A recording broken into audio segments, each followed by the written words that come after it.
উপজেলা নির্বাচন বর্জনের আহ্বান নিয়ে জনসংযোগ করছে বিএনপি। কেন্দ্রীয় নেতাদের দাবি, দলের সিদ্ধান্তের বাইরে গিয়ে নির্বাচন করে অতীতে বিজয়ী হলেও কোনো না কোনো অজুহাতে সরিয়ে দেওয়া হয়েছে নির্বাচিত প্রতিনিধিদের। তারা বলছেন, বাস্তবতা বুঝেও যারা ব্যক্তিস্বার্থে নির্বাচনে অংশ নিচ্ছেন তারা দলীয় আদর্শ থেকে বিচ্যুত। বিস্তারিত সাইফুল রিপনের প্রতিবেদনে।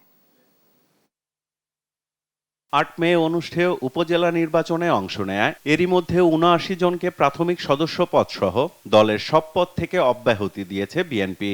২১ মে অনুষ্ঠেয় দ্বিতীয় ধাপের নির্বাচনে আগ্রহী ৬১ জনের ক্ষেত্রেও নেওয়া হয়েছে একই সিদ্ধান্ত। বর্তমান সরকারের অধীনে কোনো সুষ্ঠু নির্বাচন সম্ভব নয় দাবি করে দলের নেতাদের বিরুদ্ধে ব্যবস্থা নেয়ার পাশাপাশি নির্বাচনে নিরুৎসাহিত করে লিফলেট বিতরণের মধ্য দিয়ে জনসংযোগও করছে দলটি। জনগণের ভোটের অধিকার যারা কেড়ে নিয়েছে তাদের কোন ভোট, সেগুলো সেই ভোট হচ্ছে দামি ভোট, প্রহসনের ভোট, জালিয়াতির ভোট। এই ভোটে কোন জনগণ অংশগ্রহণ করবে না। নেতাদের দাবি, অতীত অভিজ্ঞতা থেকেই এখনো নির্বাচনে আগ্রহী দলের স্থানীয় নেতাদের বোঝানোর পাশাপাশি সাংগঠনিক ব্যবস্থা নিচ্ছে বিএনপি। সাংগঠনিক শৃঙ্খলাটাও আমাদেরকে দেখতে হচ্ছে, একই সঙ্গে তারা যাতে ভবিষ্যতে বিপদে না পড়ে।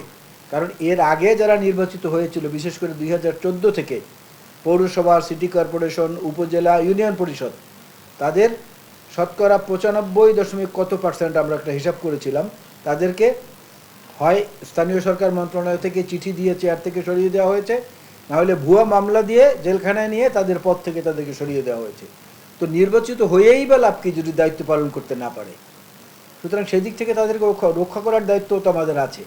আমরা এক পর্যায়ে বোঝাচ্ছি, এক পর্যায়ে আবার তাদের বিরুদ্ধে ব্যবস্থা নিচ্ছি, দুটোই কিন্তু আমরা করছি। ব্যক্তি স্বার্থের কারণে যারা নীতিগত সিদ্ধান্তের বাইরে নির্বাচনে অংশ নিচ্ছেন তাদের বিরুদ্ধে দলীয় ব্যবস্থায় বৃহৎ রাজনৈতিক দল হিসেবে বিএনপির কোনো ক্ষতি হবে না দাবি দলের এই কেন্দ্রীয় নেতার। ৫ ধাপ, প্রথম, সেকেন্ড, তৃতীয়, চতুর্থ, পঞ্চম ধাপে নির্বাচন হবে। বেগম খালেদা জিয়াকে আন্দোলনের সময় রাজপথে রেখে স্বৈরাচার আন্দোলন যখন তুঙ্গে, তখন কিছু সংখ্যক নেতা চলে গিয়েছিল। তখন আমি পত্রিকায় দেখেছিলাম, কমেন্ট করেছে যে এই দল শেষ, খালেদা জিয়াও শেষ। কিন্তু খালেদা জিয়া প্রাইম মিনিস্টার হয়েছে। সেখানে এইসব ২৫০ লোক বহিষ্কার হবে, এতে বিএনপির কোনো লস হবে বলে আমি মনে করি না। ভোটের দিন কোনো কর্মসূচি না থাকলেও নেতাকর্মীদের ভোট দেয়া থেকে বিরত থাকা এবং সাধারণ মানুষকে ভোট কেন্দ্রে না যাওয়ার প্রচারণা চালানোর নির্দেশনা দেয়া হয়েছে বলেও জানিয়েছেন বিএনপি নেতারা। সাইফুল রিপন, দেশ টিভি, ঢাকা।